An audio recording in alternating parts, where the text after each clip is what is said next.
लच्छे गए तैयार बच्चे जानने स्कूल लच्छा खंदन चिड़िया बन गए मोर बन गए हार बन गए गानियां बन गए बनाने पाकिस्तान बन गए वधिया लच्छे खंडदे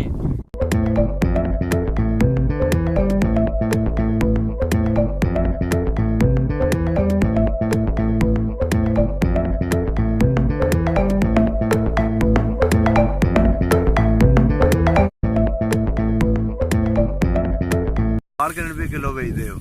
5000 रुपए किलो 5000 रुपये किलो 5000 रुपए किलो ते पाइया स्टाक दे 100 सुनिया कवरां चो भी तुसीं वट ते लिआंदे हो बाहर कुत्ती दा बड़ा वड्डा पाप है नहीं कढदे ने लोग नहीं लोग कढदे नहीं कढदे तुसीं मुੱਲ ਲੈ ਲੈਂਦੇ ਉਹਨਾਂ ਕੋਲੋਂ ਕੰਨਾਂ ਚ ਕਢਾਣੇ ਬਾਲਾਂ ਕੋਲੋਂ ਆ ਦੱਸੋ ਮੈਨੂੰ ਇੱਕ ਧਾੜ ਦੇ ਉੱਤੇ ਜਿਹੜੀ 4 ਕਿੱਲੇ ਦੀ ਧਾੜ ਹੈ ਉਹ ਤੇ ਕਿੰਨਾ ਟਾਈਮ ਲਾਉਂਦੇ ਹੋ? ਅਗਰ ਤੇ 2 ਘੰਟੇ 2 ਘੰਟੇ ਤੇ 2 ਘੰਟੇ 2 ਦਿਨ ਕਿਉਂਕਿ 2 ਦਿਨ ਤੁਸੀਂ ਹੱਥ ਨਹੀਂ ਆਉਂਦੇ ਲੋਕਾਂ ਦੇ ਹੈਂ ਕਿਉਂਕਿ ਤਾੜ ਸਾਨੂੰ ਬੜਾ ਅੱਜ ਕੱਲ ਬਹੁਤਾ ਹੀ ਪੈ ਗਿਆ ਹੈ ਕਿੰਨੀ ਕੁ ਧਾੜ ਲਿਪੀ ਹਲੇ ਤੱਕ? ਅੱਜ ਤੱਕ 50 ਧੜਾਂ ਲਿਪਟੀਆਂ ਜਦੋਂ ਨਾ ਸੀਜ਼ਨ ਤੁਰਿਆ ਕਿੰਨਿਆ ਧਾੜ ਦੇ ਲੈਂਦੇ ਪੈਲੀ ਦੇ? ਪੈਲੀ ਦਾ ਲਈਦਾ ਸੀ 20 ਕਿਲੋ ਹਾਂ ਜਿਹੜੀ ਇਹ ਟਰਾਲੀਆਂ ਵਾਲੀ ਉਹ ਲਈਦਾ 12 ਕਿਲੋ 12 ਕਿਲੋ 12 ਕਿਲੋ ਤੇ ਤੁਹਾਨੂੰ ਸਭ ਨੂੰ ਟਰਾਲੀਆਂ ਵਾਲੀ ਚੰਗੀ ਲੱਗਦੀ ਧਾੜ ਕੇ ਥ੍ਰੈਸ਼ਰ ਵਾਲੀ? ਜਿਹੜੀ ਚੰਗੀ ਜਿਹੜੀ ਲੱਭ ਜੇ ਉਹੀ ਲਿਪਦੇ ਹੀ ਦੀ ਅਸੀਂ ਰੋਈ ਕਮਾਉਣੀ ਹੈ ਨਹੀਂ ਤੁਸੀਂ ਪਸੰਦੀਦਾ ਧਾੜ ਕਿਹੜੀ ਹੈ? ਸਾਨੂੰ ਆ ਜਿਹੜੀ ਹੈਂ ਕਿਲੋ ਵਾਲੀ ਧੜ 20 ਕਿਲੋ ਥ੍ਰੈਸ਼ਰ ਦੀ ਥ੍ਰੈਸ਼ਰ 20 ਕਿਲੋ ਦਿੰਦੇ ਨੇ? ਹਾਂਜੀ ਉਹ ਲੋਕੀ ਛੱਡ ਗਏ ਨੇ ਹੁਣ ਹਾਂ ਛੱਡ ਕੇ ਲੋਕਾਂ ਦੇ ਨਾੜ ਵੀ ਬੜਾ ਖਰਾਬ ਹੁੰਦਾ ਹੈ।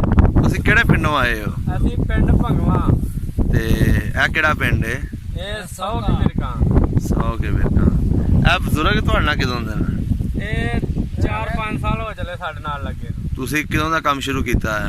ਇਹ ਸਾਡੀ ਪਹਿਲਾਂ ਵੱਡੇ ਕਰਦੇ ਨੇ ਹੁਣ ਅਸੀਂ ਕਰਨ ਲੱਗ ਇਹਦਾ ਮਤਲਬ ਤੁਹਾਡਾ ਜੱਦੀ ਪੁਸ਼ਤੀ ਹੈ ਜੱਦੀ ਪੁਸ਼ਤੀ ਕੰਮ ਧੜਾ ਲਿਪਣਾ ਹੀ। ਤੇ ਉਸ ਤੋਂ ਬਾਅਦ ਜਦੋਂ ਧੜਾ ਦਾ ਮੁੱਕ ਜਾਂਦਾ ਸੀਜ਼ਨ ਹਾਂਜੀ ਉਸ ਤੋਂ ਬਾਅਦ ਕੀ ਕੰਮ ਕਰਦੇ ਹੋ? ਫਿਰ ਕਰੀ ਦੀ ਲੱਛੇ ਦੀ ਬਹਾਰ ਤੋਂ ਲੱਛਾ ਹੋ ਗਿਆ ਤਿਆਰ। ਇਹਦੀ ਥੋੜਾ ਜਿਹਾ ਗਾ ਕੇ ਸੁਣਾਓ ਨਾ, ਕਿਆ ਸੁਣਾ ਯਾਰ ਥੋੜਾ ਗਾ ਕੇ ਸੁਣਾਓ। ਇੱਧਰ ਵੜ ਉਹ ਸੁਣਾ ਤੇ ਸਹੀ ਯਾਰ ਉਹ ਸ਼ਰਮਾਈ ਦਾ ਨਹੀਂ ਹੁੰਦਾ, ਹਾਂ ਯਾਰ ਤੁਸੀਂ ਸੁਣਾਓ ਜਨਾਬ। ਲੱਛੇ ਦੀ ਬਹਾਰ ਲੱਛਾ ਹੋ ਗਿਆ ਤਿਆਰ ਬੱਚੇ ਜਾਂਦੇ ਨੇ ਸਕੂਲ ਲੱਛਾ ਖਾਂਦੇ ਨੇ ਜ਼ਰੂਰ ਲੱਛੇ ਲਾਚੀ ਵਾਲੇ ਸਾਦੜੇ ਉੱਕੇ ਫੁੱਲ ਬਣਾ ਲਓ ਪਾਕਿਸਤਾਨ ਬਣਾ ਲਓ ਕਿੰਨੀਆਂ ਤੋਤੇ ਮੋਰ ਉੱਕੇ ਫੁੱਲ ਬਣਾ ਲਏ ਪਾਕਿਸਤਾਨ ਬਣਾ ਲਏ ਦੋਵੇਂ ਤੋਂ ਲਾਲਾਂ ਤੋਂ ਸੁੱਕੀਆਂ ਰੋਟੀਆਂ ਤੋਂ ਦਾਣਿਆਂ ਤੋਂ ਪੈਸੇ ਤੋਂ ਵਾਲਿਆਂ ਤੋਂ ਆਟੇ ਤੋਂ ਲੱਛੇ ਲਾਚੀ ਵਾਲੇ ਬਦਾਮ ਵਾਲੇ। ਲੱਛੇ ਦਾ ਨਾਂ ਕੀ ਹੈ ਤੁਹਾਡੇ ਵਾਲੇ ਦਾ? ਲੱਛਾ ਜਿਹੜਾ ਤੀਲੇ ਤੋਂ ਲਾ ਕੇ ਖਾਈਦਾ। ਨਹੀਂ ਤੁਸੀਂ ਨਾਂ ਤੇ ਹੋਣਾ ਨਾ, ਜਿਵੇਂ ਕੰਪਨੀਆਂ ਦੇ ਟਾਫੀਆਂ ਦੇ ਨਾਂ ਨੇ, ਤੁਹਾਡਾ ਨਾਂ ਕੀ ਹੈ? ਤੁਹਾਡੇ ਲੱਛੇ ਦੀ ਕੰਪਨੀ ਦਾ ਕੀ ਨਾਂ ਹੈ? ਗੱਟਾ। ਤੇਰਾ ਆਪਣਾ ਨਾਮ ਕੀ ਹੈ? ਮੁਹੰਮਦ ਨਾਸਰ। ਤੇ ਇਹ ਬਜ਼ੁਰਗ ਵੀ ਲੱਛਾ ਵੇਚਦੇ ਨੇ? ਹਾਂਜੀ ਇਹ ਸਾਡੇ ਉਸਤਾਦ ਨੇ। ਇਹ ਲੱਛਾ ਬਣਾ ਕੇ ਦਿੰਦੇ ਨੇ ਤੁਹਾਨੂੰ? ਹਾਂਜੀ ਜਲਦੀ ਨਾਲ ਖਕਾ ਕੇ ਵੇਚਦੇ ਨੇ ਆ ਘੰਟੀ ਦੀ ਮਾਈ ਦੇ ਘਰ। ਅੱਛਾ ਤੇ ਇਹ ਜਿਹੜੇ ਭਾਈ ਨੇ ਇਹ ਸੁਣਾਓ ਜੀ, ਸੁਣਾਓ ਜੀ। ਆਈ ਬਾਹਰ ਲੱਛੇ ਗਏ ਤੈयार ਬੱਚੇ ਜਾਂਦੇ ਸਕੂਲ ਲੱਛਾ ਖੰਦਨ चिड़िया बन गए मोर बन गए हार बन गए गानियां बन गए बनाने पाकिस्तान बन गए वधिया लच्छे खंडदे। Very good very good. ਤੇ ਤੂੰ ਵੀ ਲੱਛਾ ਵੇਚਦਾ? ਤੂੰ ਵੱਛੇ ਵੇਚਦਾ? ਮਸਾਲਿਆਂ ਵਾਲੇ ਹਾਂਜੀ ਆਪਣੇ ਕਰਾਰੇ ਨਿੱਕੇ ਨਾਈ ਨੇ ਆਪ ਬਣਾਏ ਨੇ ਵਿੱਚ 12 ਮਸਾਲੇ ਪਾਏ ਨੇ ਭੰਗਵਾ ਸ਼ਾਹ ਲੈਣ ਵਾਲੇ ਪਾਪਰ ਦੋਏ ਤੋਂ ਲੈ ਲਓ ਸੁੱਕੀਆਂ ਰੋਟੀਆਂ ਤੋਂ ਵਾਲਾਂ ਤੋਂ ਹਾਂ। ਇਹ ਕੀ ਮਕਸਦ ਹੈ ਵਾਲਾਂ ਦਾ? ਨਗਦ ਵੇਚ ਕੇ ਪੈਸੇ ਲੈਣੇ ਹੋਣ ਪੈਸੇ ਲੈ ਸਕਦੇ ਹੋ ਤੇ ਜੇ ਅਸੀਂ ਵਾਲ ਲੈਣੇ ਹੋਣ ਤੇ ਵਾਲ ਵੀ ਤੁਹਾਨੂੰ ਮਿਲ ਜਾਣਗੇ। ਵਾਲ ਕਿੰਨੇ ਰੁਪਏ ਕਿਲੋ ਵੇਚਦੇ ਹੋ?